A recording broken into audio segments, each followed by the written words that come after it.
You're listening to Robinson Ventures Radio, where ingenuity meets innovation.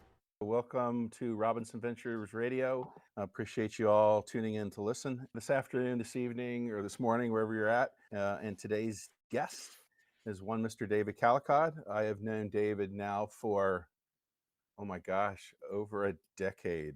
I had to think about that for a minute, David. Yeah. And first met David when I was living in Lafayette, Louisiana, and he thought it was a good idea for me to come work for him at some point in time. So, David, going to turn it over to you. Maybe you tell the listeners a little bit about yourself. Okay, thanks, Cian. And I appreciate the opportunity to be on the podcast with you today, and quite an honor. So my history really goes back to 35 plus years in healthcare and healthcare leadership. I grew up in Indiana, attended Wabash College, and got a job right out of school as a community relations and public relations director at a small community hospital owned by AMI, which got me into healthcare. And so from that, sort of had a progression of my career that led to more and more responsibilities, and became a CEO early in my career in Indianapolis, Indiana for Tenet. Ran a facility in Arkansas for a couple of years in Searcy, Arkansas for Tenet in the for-profit space. Then moved to not-for-profit healthcare and led a health system called Marion General Hospital in Marion, Indiana, for 5 years. Was blessed to be asked to come and be the president and CEO of Lafayette General in Lafayette, Louisiana. Moved there in 2008. Spent 12 years, almost 13 years there in Lafayette, and we were able to grow the health system from 2 hospitals to 7. Established 2 teaching hospitals. Also became a level 2 trauma center during that time frame. Shepherded the hospital system through a merger with Ochsner Health in 2020. I stayed on for a bit during the transition, helped with that. My successor, Patrick Gandy, has done a fantastic job continuing to lead the organization. Moved to Shreveport to follow the love of my life, who was up here. While here, was the interim CEO at Ochsner LSU, which is a 2-hospital region, or it's actually a separate 501c3 in partnership with Ochsner Health and LSU School of Medicine in Shreveport. And then started my own firm. That firm's called Callecod Advisory Group. And with that, I advise and invest in early stage healthcare companies. I focus solely on healthcare. I try to stay in that lane. Have grown that business quite a bit. Have now 17 companies I'm working with, 15 of which I have some form of ownership, and have a variety of different types of relationships with those businesses. For full disclosure, we have a few of those that we work on together. So We sure do, David. It's been a real pleasure to get reconnected. I know for those listening, David was my one-up when I was at Lafayette General. I had just sold version 1 of Robinson Ventures. I was following Natalie's job down. And I always remember the call I got from Natalie. She was having a cup of coffee with you, I think it was, David. that's correct. And, Yeah. you asked after me, and then Natalie gave you the phone number. And then next thing I know, I'm sitting with you in your office, and we're talking about, well, what would it look like to do something at the health system, right? And sort of it went from there, right? And it was a various different bunches of somethings that all kind of got rolled up together. And then when I left around the time that Ochsner was completing the merger with Lafayette General and moved on, we kept in touch. But the fun part was the opportunity to get re-engaged once you had formed Callecod Advisory Group, and then to continue to do the work together. And I think we both share a passion for innovation and investment, and trying to really bring healthcare forward and change some of the delivery models and the methodologies, whatnot, for these really neat startup companies. Mhm. So, Well, I think back to that conversation with Natalie. I was so intrigued with your background, and I wanted to take the foundation of the hospital in a different direction than just a traditional fundraising arm of the organization. And so, when I asked her, I said, "Well, how's Cian like his job? How's Cian doing?" I liked her answer. And so really enabled us to have that conversation, and we did some great things. I mean, what we created there with the Lafayette General Foundation, with sort of the three-legged stool of a traditional foundation, a venture philanthropy with real estate, and then with the Health Innovation Fund, yep. was really something that at the time no one else in the country was doing. And we had some great success doing that. And many of those companies are most of those companies are still in Yeah. existence, and a couple, pretty close to another to exits. So Yeah, we had some pretty solid exits early on, some close. I do think, though, David, this is the magic year where we're going to see a few of our first companies that don't make the cycle, right? But that's to be expected in this type yeah. of what we do. So I'm gonna shift gears on you a little bit. How did you get into it? Like, for people listening, how did you say, hey, I want healthcare? Like, what's your why behind wanting to get into healthcare? Where's that gone from? Well, I used to say serendipity, but I think it really was a God thing. I think I'm doing exactly what I was supposed to be doing, but it was certainly not something I had planned. I played baseball in college. If you'd asked me in school, I was probably going to be a baseball coach. When I finished. As you finish school and you're trying to figure out what to do next. Really just by happenstance, I had attended a 4-year liberal arts college, all male school in Indiana. And at Wabash, you have to do one semester off campus. And I just happened to do one in Philadelphia at the Philadelphia Center. I took classes with UPenn professors and then had an internship in advertising in Cherry Hill, New Jersey, at a company called Rosanio Baylitz in Talamo. And I just happened to have the opportunity to help do the business plan for the University of Medicine and Dentistry of New Jersey, which was an osteopathic teaching hospital. And so I had that. My fallback was always I was going to go into advertising or PR or something. And so I had that portfolio as I completed school at Wabash. It just so happened that the community relations person at Culver Union at the time, it's now called St. Clair Medical Center, left the company, and I got a chance to interview. And for whatever reason, I have no idea. The CEO hired a 22-year-old, no experience, but I had a great portfolio of work that I had done when I was an undergrad. That really was how I got in. I grew up in a small rural community in Indiana, farming community. My people all worked in factories in Terre Haute or were electricians, and so I was the first to go to a 4-year school, and so I really didn't have a plan, and so I was blessed with a great mentor. Michael Collins took me under his wing, and I got into a succession planning program within AMI, which became Tenet, and they paid for my MBA, and kind of the rest is history.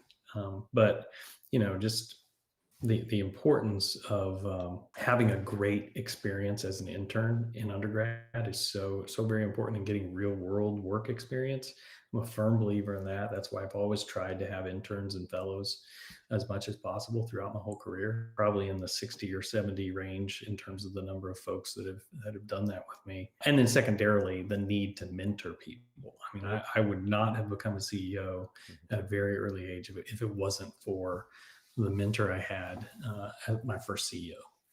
David, we always joke around that you're part of the Wabash Mafia. Can you talk to the importance that Wabash education had for you? I mean, and still today, I mean, I think I'm seeing behind you somewhere, there's usually something framed that's Wabash oriented. So talk to Yeah. us about Wabash. It's a liberal arts education, and the beauty of that is that it's all about teaching you how to think and how to consume information rapidly, and to be able to articulate information. And we talk about acting responsibly, thinking critically, and most importantly at Wabash, being a gentleman at all times, both on and off campus. I mean, that's the rule. That's the only rule we have, on campus. And so it shaped my life, particularly coming from a very rural background. And as I think about my master's degree, other education and training I've had, my career, the amount of pressure that fire that they put you through. You put the iron in the fire to harden it. Wabash demands a lot of you, and because of that, you're prepared to be successful and prepared to take a lot of stress and a lot of responsibility. Talk to us about what you see is going on within healthcare in the US and how you and Callecod Advisory Group are trying to change, modify the healthcare delivery in the US. Yeah. How long is the podcast?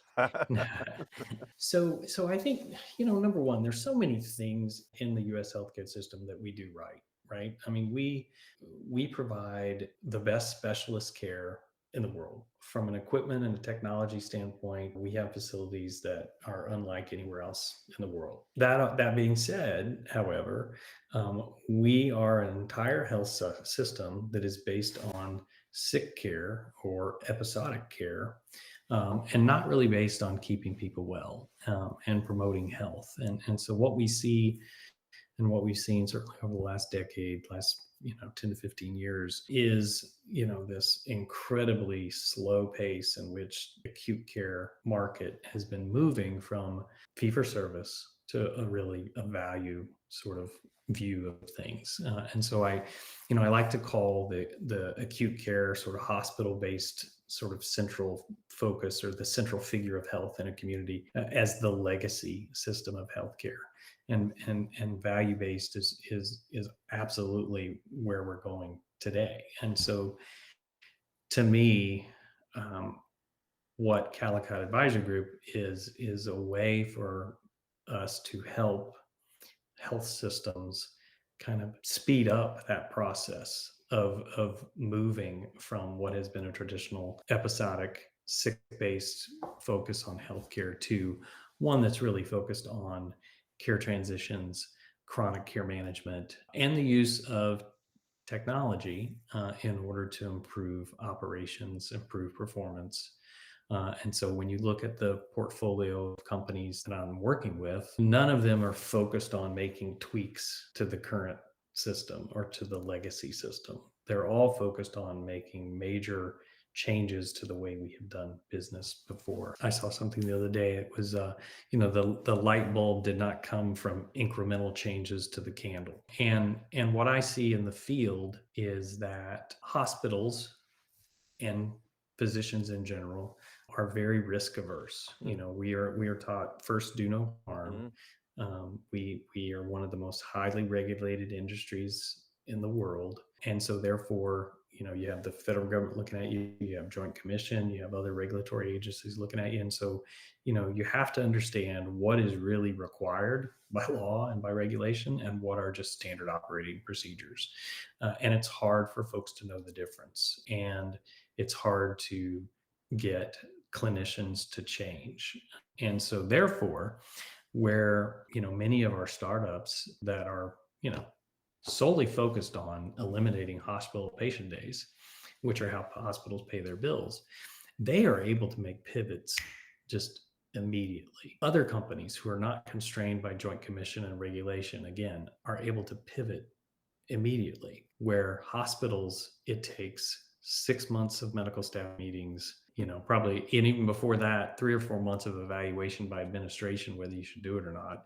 Then you have to go through the process of approval before you can get a decision. And then you got another 6 to 12 months to implement it. So, I mean, we're operating in an environment where our competitors are changing rapidly. And for us, each one of these incremental changes are taking 6 months, 12 months, 18 months to put in place, and just doesn't work. And my fear is that if we don't change, if acute care hospitals don't change and hospital systems don't change, we are simply going to be a price taker, and we are going to be in a situation where we're providing a hospital day at the lowest cost. I was gonna say it's 100% race to the bottom, which is not sustainable. Yeah. It's 19% of our gross domestic product, which is heading to 25% if we don't curb that cost. Yeah, and what's striking me, Cian, on that is that if you look at the new entrants into healthcare, they're in everything except acute care, right? They're in everything that makes money or has margin, and they're not in the stuff. They're not in medical admissions to hospitals. They're not in ICU care. That's not what the new entrants are focused on. It's everything else. Now, the interesting thing is that, some of them, like Walmart Health and others, are finding out that even the margins in things that they thought were profitable are not the kind of margins that retailers and others want to see. But at the end of the day, those margins are what enable hospitals to provide care to anyone that enters their doors to provide trauma care. And so if hospitals don't have those margins, I worry, that unless the federal government steps in and provides additional funding for those type services, communities across the country are going to be left without. You've spent 35 plus years as the CEO in some way, shape, or form of a hospital system. And now you're on the other side of the table as Callecod Advisory Group investor in and working with these companies that are trying to get into the hospitals. What has opened your eyes with that process of being on the other side of the table? Well, let me just tell you, it was a lot different sitting in the chair with the credenza behind me in the big mahogany desk than there is sitting in one of the two chairs in front of the desk. Yeah. It's it's pretty striking to go in and do a visit and do a sale. I don't really call them sales calls. I just try to go in and understand what problems people are facing and try to link them up and connect them with companies and other folks that I know. So, but it is so different. I was commenting the other day. I was so used to people answering my emails when I sent them, or like immediately calling me back, and you know, Not it's not not so it's much not anymore. it's not like that when you're an advisor, consultant, or or a vendor. So The joke I was you don't want to get to the point that you're walking down the hall and people duck into doors, and it's that fine balancing act of, we're trying to effectuate change upon and hopefully with an entity that is not wanting that change. I mean, I always say, you talked about that process. It's 6 months of administration, another 3 to 6 months of clinical, and then it's another 6 to 12 months of implementation. yeah, I used to always, and I still say this, it's like you got to understand when you take something to a committee, a medical staff committee, 12-1 is actually a close vote, or it could be a losing vote, Right. because one dissenting opinion, one, particularly if it's a department chair or others. I mean, it's an environment where people acquiesce to folks, and many times it's a resistance to change, or not really understanding what is being suggested really could improve care, and it's not increasing risk. But yeah, one vote can be the difference. Mm. So we've been pretty serious about talking about healthcare, David, right? So it's Uh-huh. been all about healthcare. What's something that people should know about you that they don't? Cian, that's a great question. I think I derive value, happiness from teaching and coaching. And so even though I've led organizations and I've led billion-dollar companies, and at the end of the day, I really enjoy coaching individuals or coaching organizations to really build cultures of excellence. And no matter what that is, if it's a critical access hospital, or a telemedicine company, or a large health system, just being able to look at it in total and kind of figure out, okay, here's what needs to happen with standards of performance and standards of behavior, and here's what needs to happen, in order for them to have a really objective sort of evaluation process, and here's how communication needs to be cascaded across the organization, and how do you build trust, and how do you build relationships with people, and that, I really enjoy that. And on a personal note, I'm a new grandfather, so that's also extremely important. Congratulations. Oh, thank you. Granddaughter, yeah. Yes, she's absolutely beautiful. Part of what we try to do here is we try to connect, a person's professional, life to their personal why. Like your why has always been, and it comes back to that. You've gone through the fire at Wabash. You've got that liberal arts training background. You've got that Socratic method thinking and teaching. And that has just infused everything you've done. For all y'all are listening, it was the first time I'd ever been inside an organization at Lafayette General where the things that I was teaching as a professor and as a consultant saw fully implemented. It was just absolutely amazing to see all of the theories that you should be using to create cultures of excellence and integrity really put to work, to the point where I knew exactly every day what I should be doing to move my specific areas forward, and how my what and why and my work connected to our work, which then created the organization's structure. And so, David, again, this isn't blowing smoke or anything like that. It was truly like, wow, this is the type of organization that I want to go work for. And I think I've told you this before. The only person that I've worked for longer than myself is you, right? Full stop. And we still today do work together, right? So Mhm. so it was just brilliant to see how that cultural model of transparency and accountability was implemented at Lafayette General. And I think what I've also come to find is that that is the exception, not the rule within healthcare sometimes. We've Mhm. we've gone into some, and I've gone into some health systems across the US where it's been, you walk in and you sit there and go, man, we really did have something special there.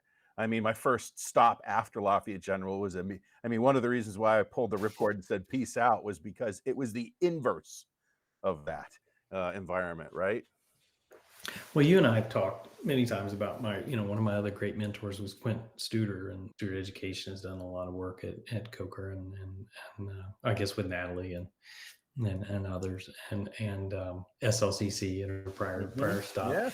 But what people view these as soft skills, but to be able to infuse purpose, worthwhile work, and making a difference into an organization to where every person understands those three things for themselves and how it relates to them, where they fit in all of that. At the end of the day, that's where the magic happens. And it takes a lot of work in order to make that happen. It takes a lot of communication, it takes a lot of vulnerability.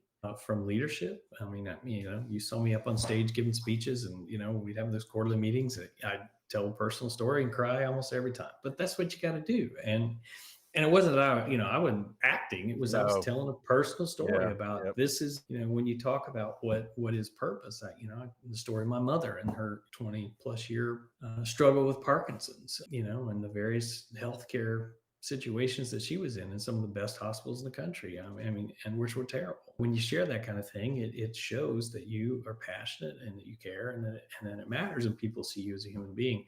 But you talked about our experiences together, and one of the things I've always believed in is that people want leadership to be honest with them. Organizations sometimes feel like you need to speak in corporate speak, and you need to cross all the T's and dot all the I's, and it just needs to be perfect. But at the end of the day, it's really about that one-on-one individual relationship that the CEO needs to have with folks, and then also leaders need to have.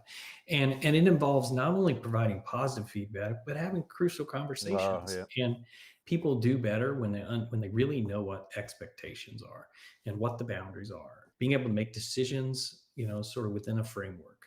And be free to do that and know that they can do that. And I think about even our time together. I mean, we have a great relationship, but we had some pretty tough conversations along the way, Yeah. I was just that's why I right? was smiling. I was You laughing. I'm know, like, there were a couple of times where I thought, oh God, this is it. I'm done. Like it was truly, those moments where I'm like, man, I think people who know me well, sometimes I can be too direct and blunt. So Dave would say, hey, Cian, you need to turn your jersey down a little bit. You need to dial it back from 11 to maybe like a 5. And I'll be like, okay. One early on when I was there, I'm like, yeah, I'm done.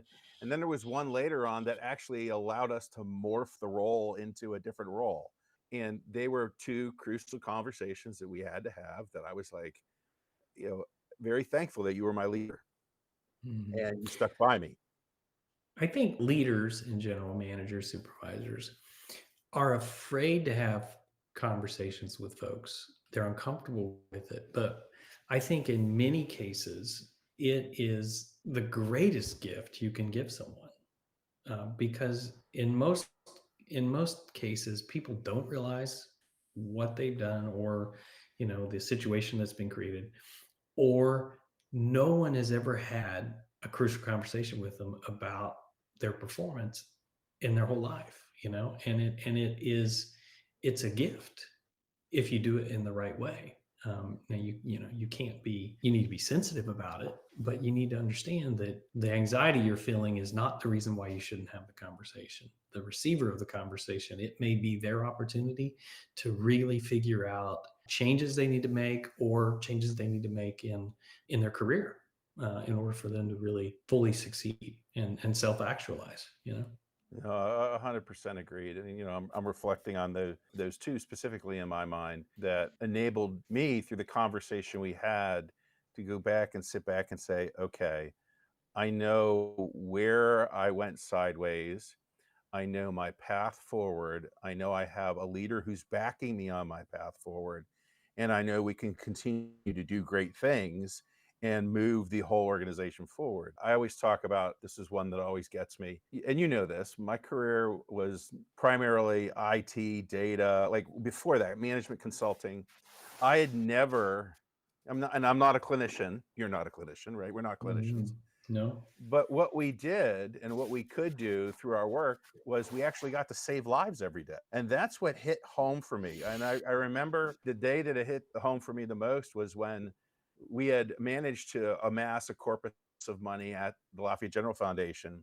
And we were able to buy, and this is the one that sticks with me, these NICView cameras. These are, you have a NICU, neonatal intensive care unit, and these babies are like, like they fit in your hand, tiny. There's these nurses and caregivers that are keeping them alive and well and getting them to grow. We bought cameras so that it was like baby TV for the parents, because what you don't realize, and I didn't realize, is those parents have to go home every day and they have to leave their child behind. And just once we put those NICU cameras up, and you were working with Dozier because we had to backhaul the network, because what was going on was you'd hand that credential to the NICView is what it was called, to those parents, and those parents weren't just keeping it to themselves, they were sending it to their family. And all of a sudden one turned into 40 and our poor network at the hospital went kaplat, right? Yeah. But it was helping, it was helping like a new mom see her twins in the twin bassinet, which was kind of cool. But she would be able to tell these great stories. And I just thought, oh my gosh, this is what we do. We actually contribute to this. We contribute to saving lives. And I never thought that I'd ever have that capability whatsoever in my entire life or career. And then yet there we were, getting that type of stuff done. And I think it comes down to the importance of, you have to understand where your highest and best use of you is and what your skill sets allow you to bring. And a really good organization will bring that out in that person. And I guess two things. One, creating an organization where it's okay to tell the CEO or your leader that they have spinach in their teeth, right? And it's hard to do. It is, but to build a culture of trust, it really starts with building those individual relationships. And to the NICView cameras, I think it is one of many. We were in the 99th percentile in the country in patient engagement through Press Ganey, for a decade. Not only at the main campus, but also at the other campuses, right? And it's like, well, how'd you do that? Well, we did it in 1,000 different ways. One of them being the NICView way, right? Yeah. The NICView, and so I always believed anything you can do to reduce anxiety of the patient, the family, is so critically important, because healing occurs certainly for a patient when you've reduced anxiety. The family, this is probably some of the most traumatic experiences they have, is when they have a loved one in the hospital. And so, how do you make that better? And you make it better by making sure that the parking lot's clean and the front entrance is clean and they're not worried about sanitary conditions, and you make it better by everybody making eye contact in the hallway and staff not staring at their phones when they're walking down the hallway, and making eye contact and saying hello to people. And it's just thousands of little things that build a culture. And certainly proud of the work that we did at Lafayette General, now Auctioneer Lafayette General. Yeah. Where do you want Callecod Advisory Group to go next? Well, I think, we've been very selective, in your firm and my firm, we hear hundreds of pitches. I heard 5 yesterday from a national pitch competition, but I want to continue to very selectively grow the portfolio and add companies that truly make a difference. Obviously, continue to grow the partners that we have currently. I think I'd love to be viewed by a few health systems as, their innovation partner. They're really outside folks who are looking at, what's the newest, latest, and greatest that they need to be thinking about, and really be a resource for them. I'm excited that I guess Callecod Advisory Group have been asked to be mentors and advisors in Abundant Venture Partners, and I most recently joined High Alpha Innovation as a strategic advisor.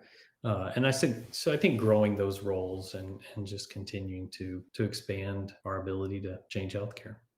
Agreed. All right. So Dan, what do you got for us?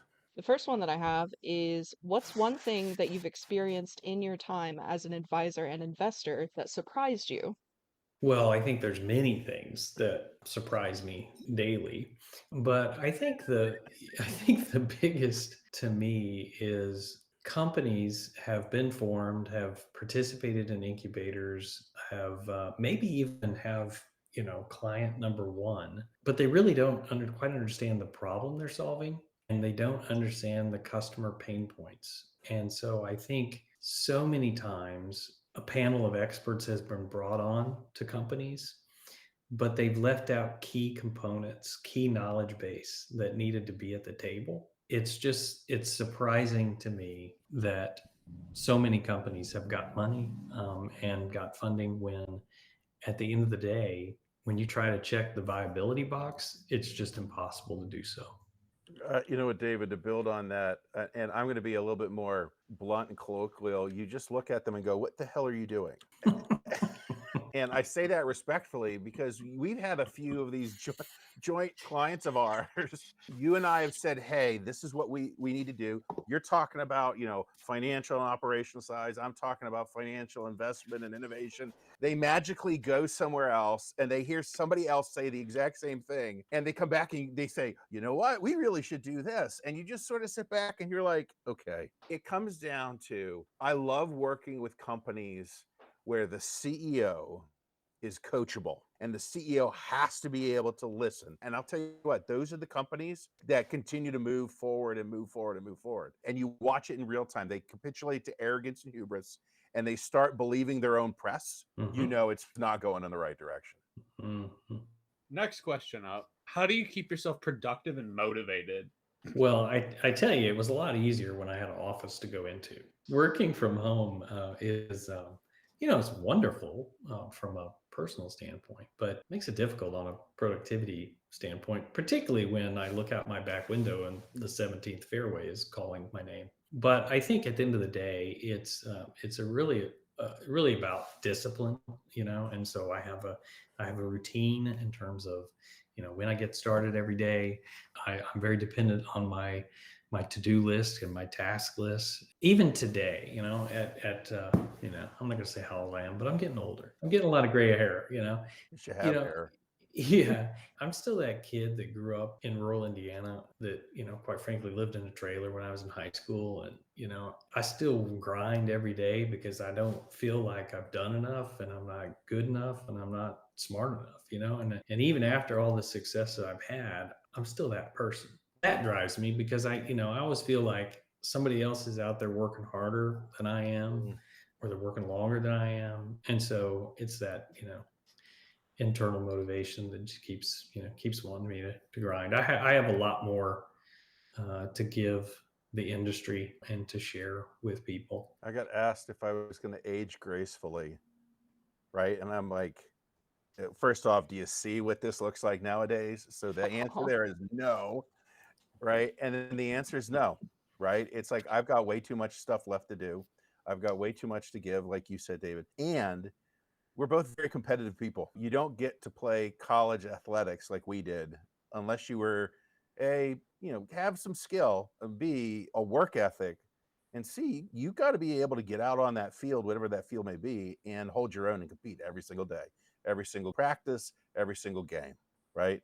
And to me, I always drive back to, and I think you and I really connected over that when I realized, oh, he was a college athlete. I'm a college athlete. We're going to understand at a base level of competitiveness. And I think also having Kelsey also competitive slightly, right? But I think that internal drive enables you to continue to execute at a high level. And it's also sort of that where you come from.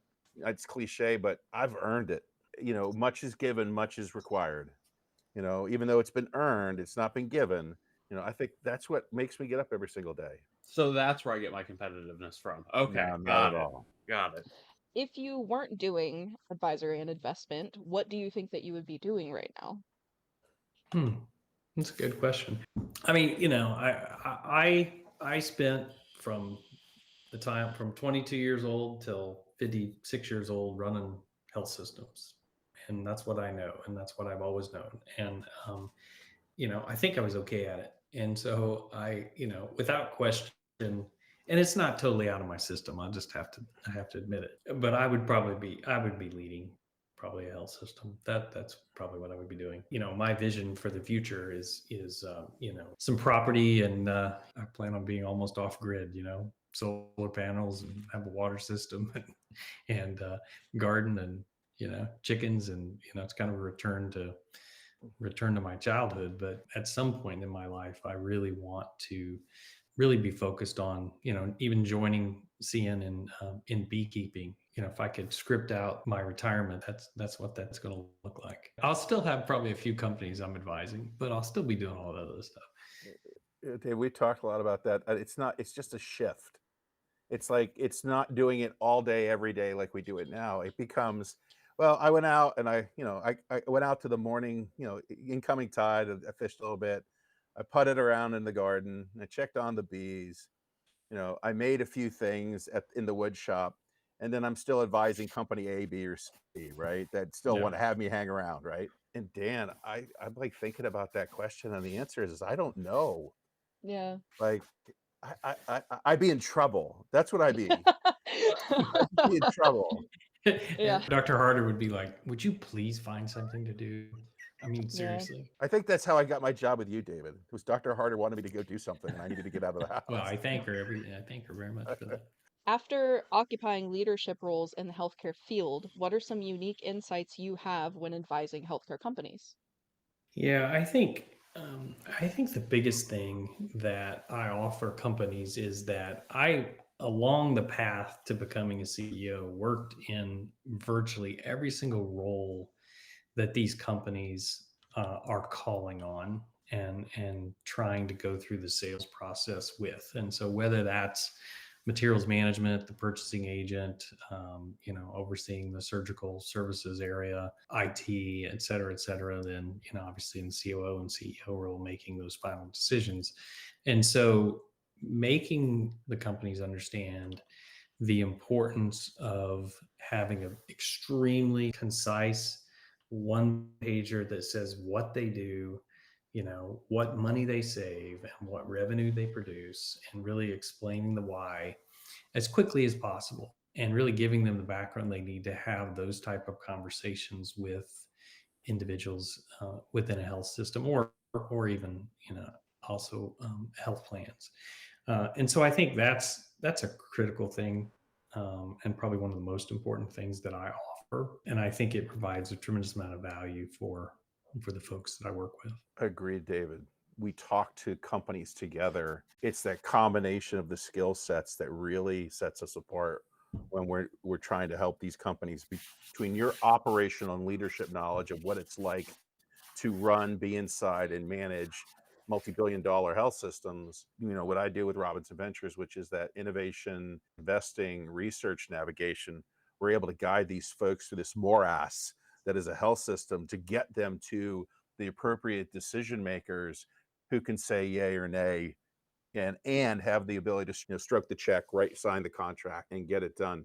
And even then, Dan, that question, that's not easy, right? That is not an easy thing to do, right? And so these companies, I would just tell them, is that if you think you're going to go into a health system and you're going to sign a contract and it's going to take 3 to 6 months, you're wrong.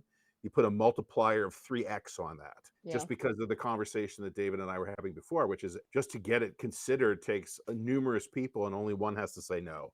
We work with companies that aren't just seeking to tweak around the edges, right? We're working with companies that are changing standards of care, that are bringing up products to market that will substantially change the way a specific procedures conducted that are bringing new financial models to bear. What was it, David? You said the light bulb was an incremental innovation on the candle, right? That's what we're doing. It is radical change, right? And Mhm. then we're trying to advocate for radical change and tests of change within health systems that are by themselves innately risk averse. So they need to be patient sometimes. It's not going to go fast. And it's so difficult with many of our startups because, they're, they're on a burn that, maybe has 3, 6, 9, 12 months, hopefully. And the reality is that from first conversation, even a highly motivated health system, from first conversation to actual implementation, I mean, it's at least 12 months. Mm. And Mhm. so, you have to be having those conversations, as early as possible. Um, and you can't, there's so many things. Well, we're going to get this deal with this health system. We're going to get this deal. Well, yeah, but that's going to be 4 months after the account runs dry, right? And so, I think understanding that and planning for that is something that we offer. And to your point, Cian, I obviously the way I help people is with operations and culture and those type things and understanding the market. Your background with finance and understanding funding and the relationships with VC funds and others, with those two things put together, it's really almost the full offering that folks need. And so I do think that's the benefit when we're working together. I agree 100%, David. So, what advice would you give your past self when you were just starting out, if you could? If you could just hop in the time machine, pop back, get a sentence or two out, and then flip back. I've actually thought about this a lot. I had my first CEO opportunity at a very young age, and it was really because I was in such a damn hurry. Once I mastered a certain skill or managing a certain number of departments, I was always like, okay, give me more, give me more, give me more, give me more. And along the way, I would have advised myself to take a little more time to really learn and enjoy the process. I think in life, you get too focused on what the destination is and not enjoying the journey that it was, to get where you were going. And I think, particularly when I was younger, to have taken a little more time to enjoy the experience. And also my children now are in their early 30s and 20s, and it just seems like yesterday. And just to have been more present, and I'm still focused on that, being more present every single day in what truly matters. So 100%, David. I tell myself it's going to be okay. You need to be more present. That's the exact word I was using, David, in my head. And that you need to be a little nicer sometimes, because you don't know what everybody else around you is also going through. That's truly what I would have told myself. All right. I'm going to end this with my standard final question, which is, what is one question that we should have asked you that we didn't? I don't know. You keep stumping me with these brain teasers, man. That's the usual response. Yeah. Yeah, what's one? People are like, go away. They're like, what? I think this podcast has went extremely well until this very moment. It was all good until a few minutes ago, It's Robinson. like the last minute. I don't think so. I think we've covered a lot of ground. I appreciate, again, the opportunity to be here, and appreciate what you're doing. I appreciate the difference that you've made, and obviously in Lafayette General, and in my life, the friend that you are, and the opportunity to be on the podcast today. I love you too, brother. Very much so.